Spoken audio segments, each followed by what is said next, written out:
Problem है ABC limited is considering the purchase of a new investment. तो ABC limited नाम की एक कंपनी है, वो क्या करना चाहती है, वो एक नया निवेश करना चाहती है या फिर एक नई मशीनरी खरीदना चाहती है। Two alternative investments are available each costing ₹1 lakh. तो उनके पास दो विकल्प हैं और दोनों विकल्प में दोनों की ही कीमत जो है 1-1 लाख रुपया है। Cash inflows are expected to be as follows.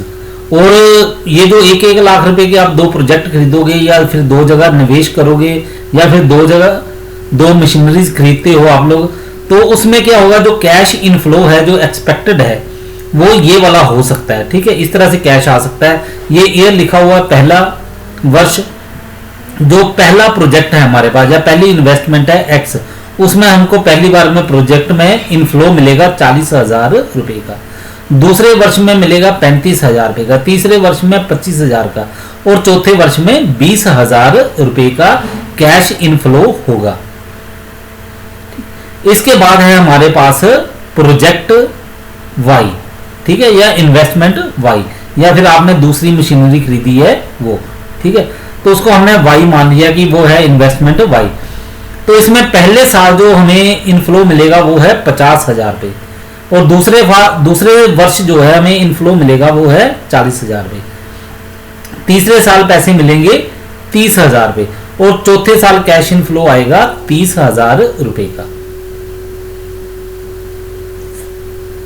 Next है the company has a target return on capital of 10%। तो कंपनी चाहती है कि उसको जो कैपिटल लगाए या जो पैसा वो निवेश कर रही है तो उसको कम से कम रिटर्न जो है 10% जरूर मिलना चाहिए।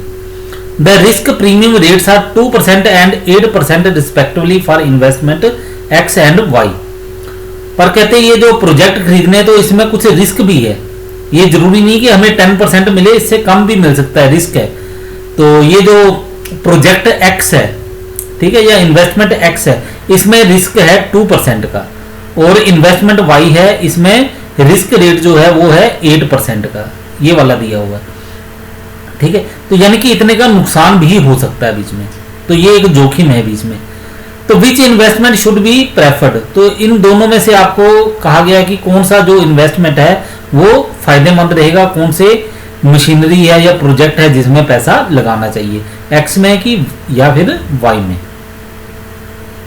तो इसके लिए हम सोल्व करते हैं सॉल्यूशन। तो क्या कहा गया है, investment which gives higher NPV should be preferred after adjusting risk premium rates. तो हमें कहां पे निवेश करना चाहिए, कहते हैं उस मशीनरी या उस प्रोजेक्ट में या फिर उस इन्वेस्टमेंट में पैसा लगाना चाहिए जिसकी नेट प्रेजेंट वैल्यू जो है वो ज्यादा हो। ठीक है, पर ज्यादा कैसे हो, after adjusting risk premium rate. ये जो रिस्क प्रीमियम रेट है इसको एडजस्ट करने के बाद NPV जो है वो जिसकी प्रोजेक्ट की ज्यादा होगी उसी को हम स्वीकार करेंगे। We can calculate NPV in the same way as in the previous lectures.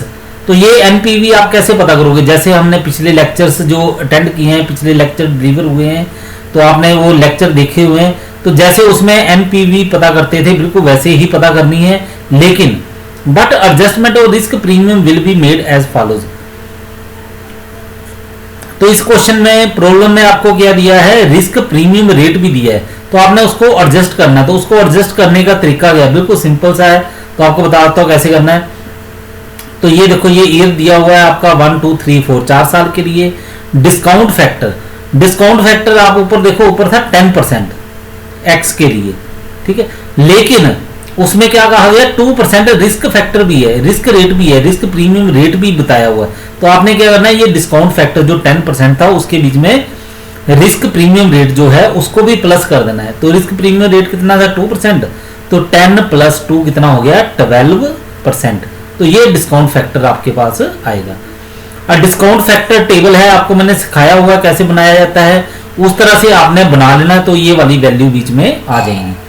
पहले वर्ष की आ जाएगी 12% के हिसाब से 0.893, दूसरे वर्ष की आएगी 0.797, तीसरे वर्ष की आएगी 0.712 और तीसरे वर्ष की आएगी 0.635।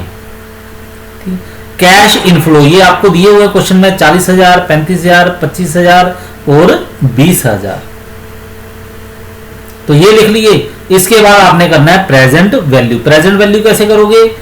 डिस्काउंट फैक्टर को कैश इनफ्लो के साथ मल्टीप्लाई करो, 0.893 इसको मल्टीप्लाई करो 40,000 रुपए के साथ, तो आपके पास आ जाएगा 35,720 पहले वर्ष का। इसी प्रकार आप दूसरे, तीसरे और चौथे वर्ष के लिए भी कर सकते हो। दूसरे वर्ष का प्रेजेंट वैल्यू आ जाएगी 27,895 और तीसरे वर्ष की प्रेजेंट वैल्यू आएगी 17,800। चौथे वर्ष की प्रेजेंट वैल्यू आएगी 12,700 रुपए। ठीक है, ये प्रेजेंट वैल्यू किस चीज की है? जो कैश इनफ्लो है उनकी। ठीक है, अब एक्स में जो कैश इनफ्लो आएंगे तो उनकी टोटल जो प्रेजेंट वैल्यू है वो बनती है 94,115। इसी प्रकार आप इन्वेस्टमेंट वाई जो है उसके लिए भी देखो, तो यहां पे डिस्काउंट फैक्टर आपको दिया है 18%। तो 18% कैसे आया? 10% जो डिस्काउंट फैक्टर है वो प्लस 8% ये जो रिस्क प्रीमियम रेट है वो, दोनों को प्लस कर दिया, आपके पास आ गया 18%। तो डिस्काउंट फैक्टर टेबल जो है वो कैसे बनाया जाता है आपको पिछले लेक्चर है उनमें बताया गया है, आपको शॉर्टकट मेथड भी बताए गए हैं, तो आपने सीधा कैलकुलेटर लेके उसको सोल्व कर लेना है। ठीक है, फिर भी अगर किसी को नहीं पता चला है, ठीक है, 12% वाला तो मैंने इधर बता दिया, आपने अपने आप कर लेना है। 18% वाला आपको बताता हूं कैसे करना, आपने कैलकुलेटर लेना है आपने, ठीक है, 1 लिखना, ऊपर 1 लिख लिया, फिर उसके बाद डिवाइड का बटन दबाना है, डिवाइड के बाद आपने दबाना है 1.18। ठीक है, फिर आप इज इक्वल टू का बटन दबाओगे, आपके पास आ जाएगा 0.847। उसके बाद फिर इज इक्वल टू का बटन दबाओ, आपके पास आ जाएगा 0.718। फिर इज इक्वल टू का बटन दबाओ, आपके पास आ जाएगा 0.609। फिर इज इक्वल टू का बटन दबाओ, आपके पास आ जाएगा 0.516। ठीक है, इसी प्रकार आप 12% के लिए भी कर लेना। वो कैसे करोगे? 1 डिवाइड 1.12 और is equal to is equal to is equal to is equal to का बटन दबा देना, ये चारों वैल्यू आपके पास आ जाएंगी। अच्छी तरह से समझ लेना, कैलकुलेटर पकड़ के इसको करके देखना, तभी पता चलेगा, नहीं तो नहीं पता चलेगा आप लोगों को। फिर उसके बाद कैश इनफ्लो दिए हुए हैं, उसी प्रकार लिख लो। प्रेजेंट वैल्यू आप उसी प्रकार से कैलकुलेट करो। तो प्रेजेंट वैल्यू को आप जब टोटल लगाओगे वो बनेगा 1,04,820 रुपए। ठीक है, ये आ गया हमारे पास, ये आ गई प्रेजेंट वैल्यू, टोटल आ गई वैल्यू हमारे पास। अब हम निकालते हैं net present value. Net present value कैसे निकालेंगे कि हमने देखना कि हमारे पास जो प्रेजेंट वैल्यू है कैश इनफ्लो की वो कितनी है, वो है 94,115 एक्स इन्वेस्टमेंट के लिए। इसमें से आपने माइनस कर देना है जितने का आपने ये खरीदा है। ठीक है, पैसे कितने खर्च किए? 1 लाख। तो 94,115 में से 1 लाख माइनस करोगे तो आपका आंसर आएगा माइनस में 5,885। इसी प्रकार अब आप वाई के लिए करो, तो वाई के लिए इनफ्लो है आपके पास 1,04,820। ठीक है, तो इसमें से जो आउटफ्लो है यानी कि जो आपने निवेश किया 1 लाख का, उसको आप माइनस कर दो।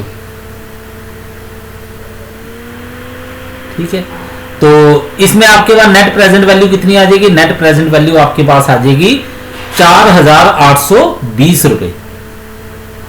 तो यहां पे देखो आप एक्स प्रोजेक्ट में आपकी जो नेट प्रेजेंट वैल्यू है वो आपके पास आई है माइनस में, नेगेटिव है, तो इसका मतलब यहां पे तो नुकसान है, यहां पैसा लगाने का कोई फायदा नहीं है। तो प्रोजेक्ट वाई जो है वही हमारे लिए फायदेमंद है। इसमें रिस्क तो ज्यादा है लेकिन प्रॉफिट भी ज्यादा है। ठीक है, और उसमें क्या है, नुकसान काफी ज्यादा हो रहा है, सीधा 5,885 रुपए का नुकसान है। इसलिए हम क्या करेंगे,